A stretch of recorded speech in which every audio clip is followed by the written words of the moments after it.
of the most exciting scientific findings of the past half-century has been the discovery of widespread trophic cascades.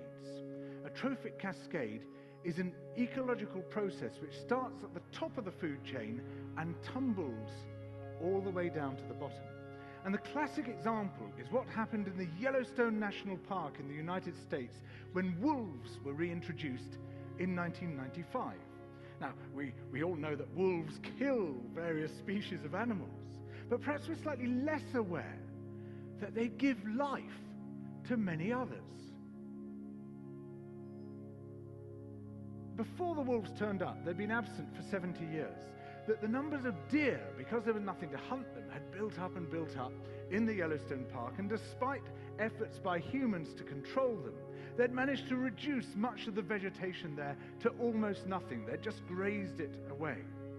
But as soon as the wolves arrived, even though they were few in number, they started to have the most remarkable effects. First, of course, they killed some of the deer, but that wasn't the major thing. Much more significantly, they radically changed the behavior of the deer. The deer started avoiding certain parts of the park, the places where they could be trapped most easily, particularly the valleys and the gorges. And immediately those places started to regenerate. In some areas, the height of the trees quintupled in just 6 years. Bare valley sides quickly became forests of aspen and willow and cottonwood. And as soon as that happened, the birds started moving in. The number of songbirds, of migratory birds, started to increase greatly.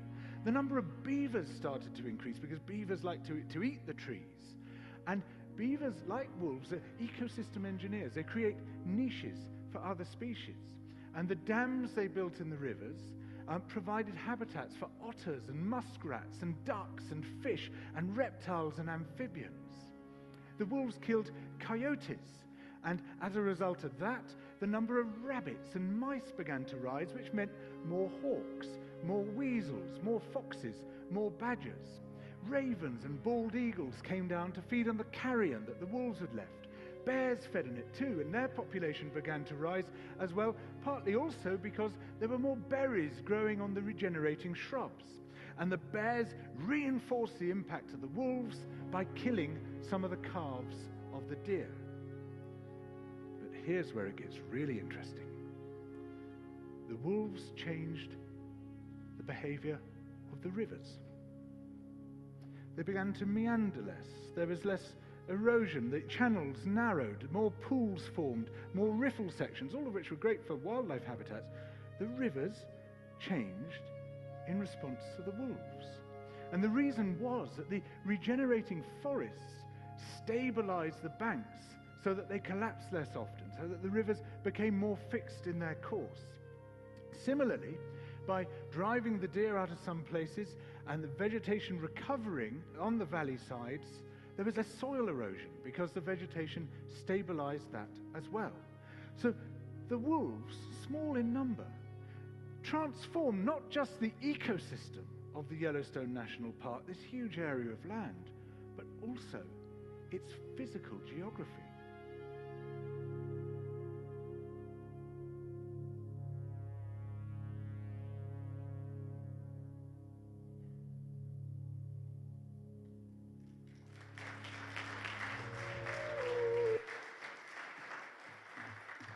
Good morning, students and faculty. Today we'll be talking about one change can make a big difference, but my version, what a small change the teachers did to make a big difference in my life. As the video shown before, the wolves practically changed the whole Yellowstone Park, even the rivers. In my personal experiences, I've had a few instances in my life where one change made a huge impact on my life. One, for instance, that is good would be our family adopting our 4-year-old dog, Fraser. He changed our everyday life. Instead of me now getting up, getting breakfast, getting changed, and catching the bus to school, now I need to let the dog out and feed him, which adds an extra 2 things to my to-do list every morning, which makes me wake up earlier every morning and makes me just a little more tired than I usually am. It changes my habits, which are now feed the dog before you feed yourself, instead of feed yourself, you're the only one you need to take care of, which then leads to a new mindset, which is serve others before yourself. So getting a dog was almost like getting a new mindset every day. Now I'd like to put this in the sense of teachers. I'm going to use a few examples of teachers that personally made a huge difference from a little change in my life. For my first example, I'd like to talk about Mrs. Shohorn. She made a change in the way she grades homework. She graded harder than all the other teachers writing-wise. This change did take a while to set in, being the quick, get homework done, play video games kind of guy I was in most of middle school.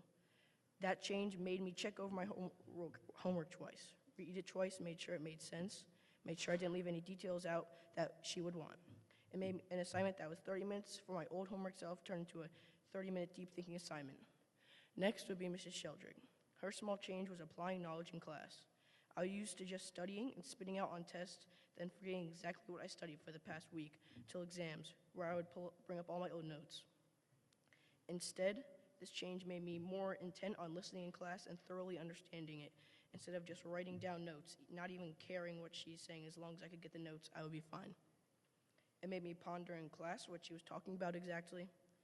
That one change made me more active in class, made me apply my knowledge, not just throw it on paper.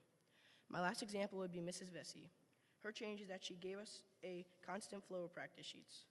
I was always warned by the 7th and 8th graders ahead of me that Mrs. Vesey's practice sheets are hard, but I never knew until I actually got into her class.